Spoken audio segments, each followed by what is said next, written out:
नमस्कार, मैं अवनीश पहलवान की ढोलक कहानी का दूसरा भाग लेकर उपस्थित हूँ। पहले भाग में आपने पढ़ा कि किस तरह से गांव में महामारी फैली हुई है और उस महामारी में लोगों को उत्साह देने का काम एक पहलवान की ढोलक कर रही है जो रात से लेकर सुबह तक बजती थी। अब ये पहलवान था कौन? तो उसका परिचय लेखक ने दिया कि पहलवान का नाम था लुट्टन। छोटी उम्र में ही उसके माता पिता की मृत्यु हो गई। उसकी सास ने उसे पाल पोस कर बड़ा किया। गांव वाले उसकी सास को बहुत परेशान करते थे, इसलिए वो कुश्ती करना, कसरत करना प्रारंभ कर दिया और एक अच्छा पहलवान बन गया। हालांकि इतना बड़ा पहलवान नहीं था, फिर भी उसने श्यामनगर के मेले में जो वहाँ का सबसे बड़ा पहलवान चांद सिंह था, शेर का बच्चा, उसको चुनौती दे दी। सबने उसे मना किया कि मत जाओ। राजा साहब ने भी बोला कि घर चले जाओ, कुश्ती मत करो, मेला देखो और घर चले जाओ, लेकिन वो नहीं माना। क्या बोला? नहीं सरकार, लड़ेंगे, हुक्म हो सरकार। अब वो उनसे रिक्वेस्ट कर रहा है कि हमको लड़ने दिया जाए।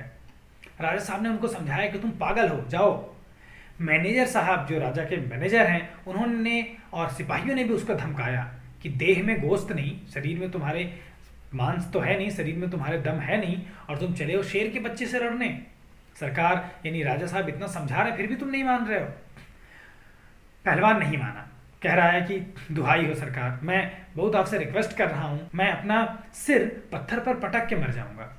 यानी मुझसे ये बर्दाश्त नहीं हुआ कि मैं बिना लड़े लौट जाऊं, इसलिए मुझे इजाजत दीजिए। वो हाथ जोड़ करके गिड़गिड़ाता रहा, वो उनसे रिक्वेस्ट करता रहा। अब जो देखने वाले हैं वो इम्पेशेंट हो रहे हैं, वो अधीर हो रहे हैं। बाजे बंद हो गए, जो बाजा ढोल बज रहा था वो बंद हो गया। पंजाबी पहलवानों की जो जमायत थी, जो पंजाब से पहलवान आए हुए थे, उनका जो ग्रुप था वो क्रोध से पागल होकर के लुट्टों पर गालियों की बौछार कर रहे थे। गालियों की बौछार करना, बौछार क्या होती है? शार होता है, मतलब जैसे बारिश है, बारिश हो रही है तो बारिश की बूंदें, ढेर सारी बूंदें एक साथ गिर रही है तो वो बौछार है। यहाँ गालियों की बौछार, यानी ढेर सारी गालियां वे लोग लुट्टन को दे रहे थे कि ये क्यों लड़ने आ रहा है चांद सिंह, इतने बड़े पहलवान से इतना छोटा पहलवान क्यों लड़ेगा। दर्शकों की मंडली उत्तेजित हो रही थी। जो देखने वाले थे उनका जो ग्रुप था वो बहुत उत्तेजित हो रहा था। उत्तेजित होना मतलब बहुत ज्यादा एक्साइटेड था कि क्या होने वाला है। कोई कोई लुट्टन के पक्ष से चिल्ला उठता था। बहुत सारे लोग लुट्टन के फेवर में भी थे, जो लोग स्पेशली उसके गांव के थे, वे लोग कहते थे उसको लड़ने दिया जाए, मतलब लुट्टन को लड़ने का मौका दिया जाए, हो सकता है कि वो जीत ही जाए। अकेला चांद सिंह मैदान में, अब दर्शक आपस में उलझे हुए हैं, कुछ लोग रोक रहे हैं उसको, कुछ लोग लड़ने देना चाहते हैं। चांद सिंह मैदान में व्यर्थ मुस्कुराने की चेष्टा कर रहा था। वो मुस्कुरा तो रहा है मैदान में खड़ा हुआ, लेकिन बेकार। कई बार हम अंदर से वैसा नहीं फील करते हैं जैसा बाहर हम शो करते हैं, तो अंदर से नहीं हंस रहा है, बाहर दिखा रहा है। क्योंकि एक ही बार जो पकड़ा उसने लुट्टन को, तो उसको समझ में आ गया कि इतना आसान नहीं होगा, ये दंगल इतना आसान नहीं होगा, ये कुश्ती इतनी आसान नहीं होगी। जैसा वो समझ रहा है अपने आप को ताकतवर, उतना आसान उसके लिए लुट्टन से लड़ना नहीं होगा। पहले ही पकड़ में अपने प्रतिद्वंदी मतलब यानी जो उससे प्रतियोगिता करने वाला है, उसकी ताकत का, उसकी शक्ति का अंदाजा उसको उसने गेस कर लिया था कि कितनी ताकत है इसमें। विवश होकर जब मजबूर हो गए राजा साहब, जब देखे कि लुट्टन नहीं मान रहा है, तो उन्होंने आज्ञा दे दी। बोला कि चलो ठीक है, लड़ो। फिर से बाजे बजने लगे, दर्शकों में फिर एक्साइटमेंट फैल गई, लोग उत्तेजित हो गए, शोर होने लगा, कोलाहल होने लगा। मेले के दुकानदार अपनी दुकान बंद करके दौड़े। मेले में बहुत सारी दुकानें लगती हैं ना, खाने पीने, कपड़े वगैरह की। वे सारे दुकानदार दुकान बंद करके दौड़े उसके दंगल को देखने के लिए, क्योंकि भाई अपने गांव का कोई लड़ रहा है इतने बड़े पहलवान से। चांद सिंह की, अब लोग चिल्ला रहे हैं, चांद सिंह की जोड़ी, मतलब चांद सिंह की जोड़ी मिल गई है, उसके साथ लड़ने वाला कोई मिल गया है, उसकी कुश्ती हो रही है, चलो देखने। अब बाजा बजने लगा, चटधा गिड़धा। भरी आवाज में एक ढोल था जो अब तक चुप था, वो बोलने लगा। अब खूब शोर हो रहा है, लेकिन एक ढोल जो अभी तक नहीं बोल रहा था, वो उसके भी आवाज आने लगी, ढाक ढिना। लुट्टन ने उसका मतलब क्या निकाला? वाह पट्टे, यानी कोई उसको शाबाशी दे रहा है कि वाह, तुम बहुत अच्छे पहलवान हो और लड़ाई करो, तुम जीतोगे। ऐसा लग रहा है कि कोई उसका उत्साहवर्धन कर रहा है, कोई उसकी तरफ से कोई बोल रहा है, उसकी कोई तारीफ कर रहा है, उसकी कोई तरफदारी कर रहा है। ऐसे में जब कोई व्यक्ति आपको उत्साहित करे, जब आपको कोई प्रोत्साहन दे, तो निश्चित रूप से आपके अंदर काम करने की एक नई उमंग आती है।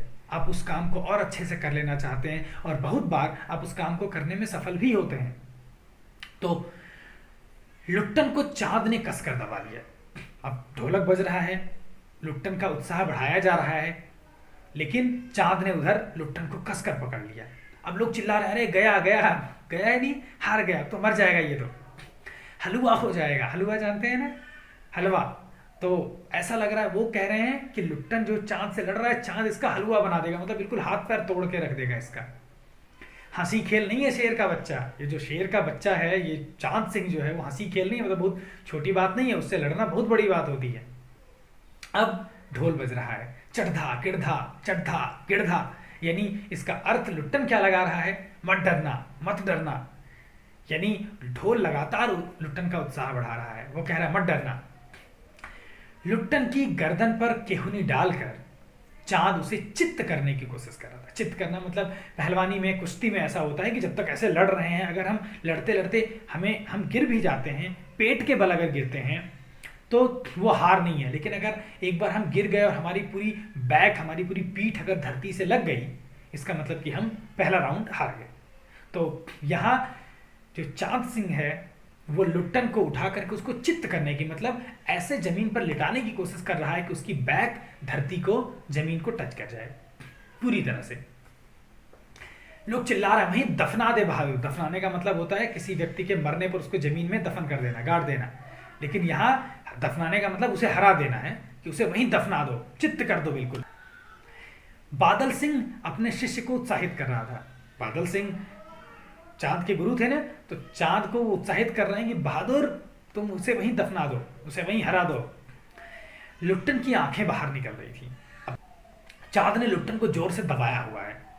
उसकी आंखें, मतलब अगर कोई जोर से दबा दे तो ऐसा लग रहा है कि उसकी जान निकल जाएगी। अब उसकी आंखें बाहर निकल रही हैं, उसकी छाती फटने वाली है, यानी वो सांस भी नहीं ले पा रहा है ठीक से। राजमत बहुमत चांद के पक्ष में था। तो राजमत मतलब जो राज्य के जो राज्य से संबंधित लोग थे, वे लोग भी चांद के फेवर में थे। जो बहुमत था, लोगों का जो ओपिनियन था, वो भी चांद के पक्ष में था कि वही जीतेगा। सभी लोग चांद को ही शाबाशी दे रहे थे। लुट्टन की तरफ कौन था? लुट्टन के पक्ष में सिर्फ ढोल की आवाज थी, जिसकी ताल पर वह अपनी शक्ति और दांव पेंच की परीक्षा ले रहा था। केवल ढोल की आवाज लुट्टन के फेवर में थी, लुट्टन के साथ थी, और वो उसी आवाज को सुन करके और वो अपने दांव पेंच, अपना जो भी टैक्टिस है उसमें लड़ने की, वो इस्तेमाल कर रहा था। वो अपनी हिम्मत खुद ही बढ़ा रहा है। ढोल की आवाज सुनकर उसे लग रहा था कि ढोल उसे प्रोत्साहित कर रहा है, और ये आवाज वो सुन करके अपने आप को वो प्रोत्साहन दे रहा था। अचानक ढोल की एक पतली आवाज सुनाई दी। जब वो चांद की गिरफ्त में है, उस समय ढोल की एक आवाज सुनाई दी, धाक धिना तिरकट तिना, धाक धिना तिरकट तिना। अब ढोल की आवाज तो आ गई, लेकिन लुट्टन ने इसका क्या मीनिंग लगाया, क्या अर्थ लगाया? उसे लगा कि ढोल कह रहा है कि दांव काटो और बाहर हो जाओ। ये बात ऐसा लग रहा है उसे कोई समझा रहा है कि दांव काटो और दांव से बाहर निकलो, फिर तुम जीत पाओगे। एक दो बार उसने जब इसे सुना तो उसने वैसा ही किया। लोगों के आश्चर्य की सीमा नहीं रही। लुट्टन दांव काटकर बाहर निकल आया और तुरंत उसने चांद की गर्दन पकड़ ली। अब वो उसकी पकड़ से छूट गया और उल्टा उसने चांद को पकड़ लिया। अब लोग चिल्ला रहे, वाह रे मिट्टी के शेर, वो तो शेर का बच्चा है, वो तो शेर है ही, तुम मिट्टी के शेर हो। यानी समझते तो हम थे तुम्हें कि तुम मिट्टी के पुतले ही हो, कुछ नहीं कर पाओगे, लड़ नहीं पाओगे, लेकिन तुम भी शेर हो। अच्छा, लोग अब आश्चर्य कर, अच्छा बाहर निकल आया, इसीलिए तो हम कह रहे थे को लड़ने दिया जाए। जनमत बदल रहा था। जो लोगों की राय थी वो बदल रही थी। जो लोगों की राय चांद के पक्ष में थी, अब वो उनमें से कुछ लुट्टन के पक्ष में हो रही थी। मोटी और भौंडी आवाज वाला ढोल बज उठा। एक ढोल की आवाज सुनाई दी उसे, चटाक चढ़धा चटाक चढ़धा। और उस आवाज का मतलब क्या उसने निकाला, उठाकर पटक दे, उठाकर पटक दे। और उसने वैसा ही किया। लुट्टन ने चालाकी से दांव और जोर लगाया उसने, यानी जो कुछ भी उसने कुश्ती के बारे में सीखा था वो सारी युक्ति उसने लगाई, जोर लगाया और चांद को जमीन पर दे मार, उसे पटक दिया। धिना धिना धिक धिना। अब ढोल की आवाज आ रही है, यानी चित्त करो चित्त करो। पटक तो दिया है, लेकिन जब तक उसे पीठ नहीं लगाएंगे तब तक वो नहीं हारा हुआ माना जाएगा, इसलिए उसको चित्त करो। लुट्टन ने अंतिम जोर लगाया और चांद सिंह चारों खाने चित्त हो गया। चारों खाने चित्त होने का मतलब पूरी तरह से जमीन पर सो जाना, लेट जाना। थागिड़ गिड़ थागिड़ गिड़ थागिड़ गिड़ ढोलक बज रहा है, यानी ढोलक उसे शाबाशी भी दे रहा है, वाह बहादुर वाह बहादुर। जनता बहुत खुश है। लोग अपने गांव का जो पहलवान था, उसने इतने बड़े पहलवान को, पंजाब से आए हुए पहलवान शेर के बच्चे यानी चांद सिंह को पछाड़ दिया है, उसे हरा दिया है। लोग बहुत खुश थे। लोग ये स्थिर नहीं कर पाए, ये सोच नहीं पाए कि किसकी जय। जैसे जब खुश होते हैं तो जय जयकार लगाते हैं, देवी देवताओं की जयकार करते हैं, तो लोग ये नहीं क्लियर कर पाए किसकी जय जयकार करें। तो किसी ने दुर्गा जी की जय, किसी ने महावीर जी की जय की, कुछ ने राजा श्यामानंद की जय की। इस तरह से सब लोगों ने मिलाकर के जय बोला और उस जय से पूरा आसमान गूंज उठा। विजयी लुट्टन, और जो लुट्टन सिंह था वो जीत गया था। वो कूदता फांदता हुआ वहां से कूदते हुए आ रहा है, उछलते हुए आ रहा है, ताल ठोंकता हुआ। ताल ठोंकने का मतलब युद्ध में जब कुश्ती में जब उतरते हैं तो ताल ठोंकते हैं, अपने जांघों पर हाथ मार करके आवाज करते हैं और ये बताते हैं कि मैं तुमसे कुश्ती करने के लिए तैयार हूं। तो वो रास्ते में वहां से दंगल से फिर राजा तक आ रहा है ताल ठोंकता हुआ। सबसे पहले वो कहाँ गया? बाजे वालों की ओर दौड़ा। आप जानते हैं कि ढोल की आवाज ने उसको जीतने में मदद की थी। उसने ढोल की आवाज को अपने लिए प्रोत्साहन समझ लिया था और इसलिए वो जीत पाया। तो वो गया बाजे वालों के पास, ढोलों को उसने श्रद्धा पूर्वक प्रणाम किया, बड़ी रिस्पेक्ट में, बड़ी श्रद्धा से उसने प्रणाम किया ढोल को। फिर दौड़कर उसने राजा साहब को गोद में उठा लिया। इतना खुश था वो, उसने राजा साहब को गोद में उठा लिया। राजा साहब के कीमती कपड़े मिट्टी में सन गए। अब वो मिट्टी में दंगल हो रहा है ना, मिट्टी भुरभुरी सी मिट्टी होती है। और आपने सुल्तान फिल्म में और दंगल फिल्म आई थी, इन दोनों में बहुत बार देखा होगा ये कि किस तरह से अखाड़े की मिट्टी कैसे बनाई जाती है। एक चैप्टर था क्लास 9th में, कक्षा 9 में एक चैप्टर था धूल। उस धूल पाठ में भी अखाड़े की मिट्टी का जिक्र किया गया था कि कैसे वो बनाई जाती है।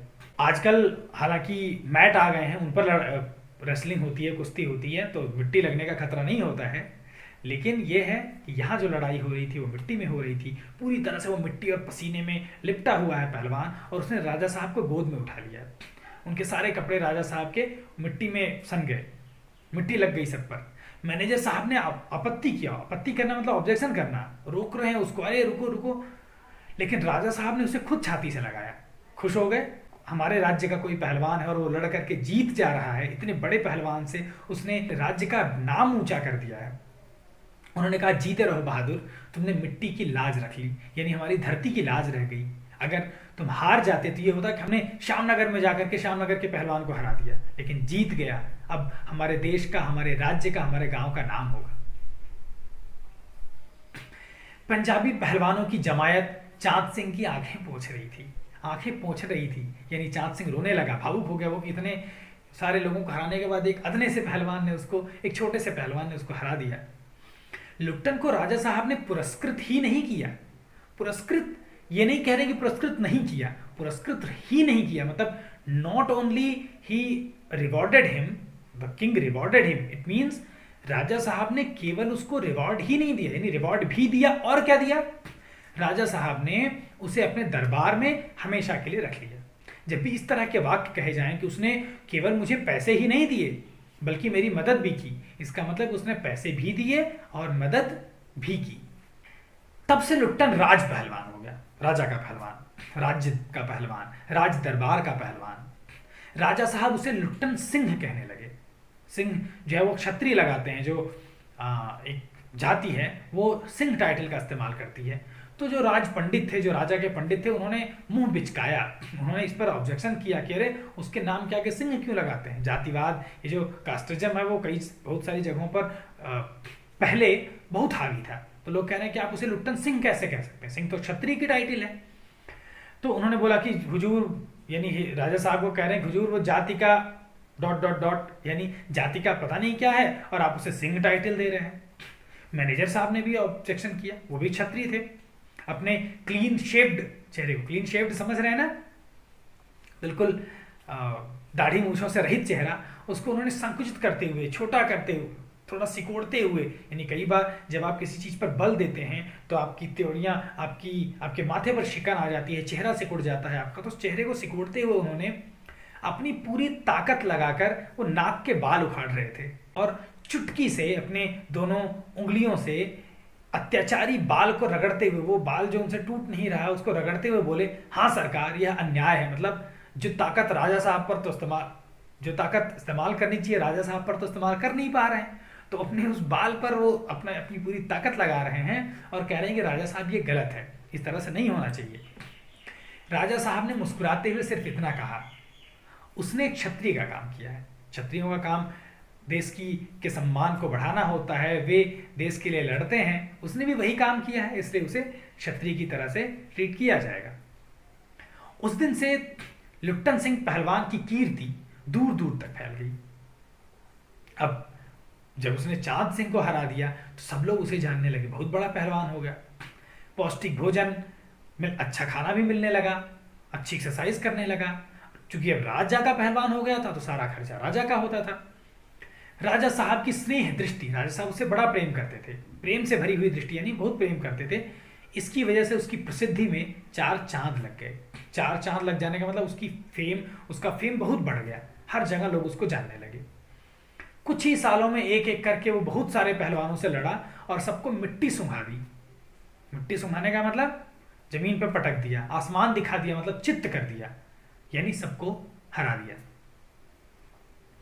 एक पहलवान था काला खां, उसके संबंध में यह मशहूर था कि जब वह लंगोट पहन करके और उतरता है दंगल में तो चिल्लाता है वो आली, ऐसा कह करके जब वो अपने दंगल के प्रतियोगी से, अपने कुश्ती लड़ने वाले से जब वो लड़ता है तो प्रतिद्वंदी पहलवान को लकवा मार जाता है। लकवा मार देने का मतलब पैरालाइज हो जाना। पैरालाइज होने का मतलब कि उसकी सारी ताकत ही खत्म हो जाती है जो उसके सामने आता है काला खां के।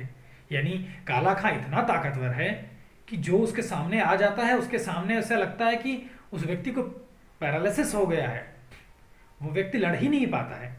इसका मतलब ऐसा नहीं है कि सच में पैरालाइज हो जाता है वो, इसका मतलब है कि उसकी ताकत इतनी ज़्यादा है कि कोई भी पहलवान जाए उसके सामने वो कमज़ोर ही रह जाता है।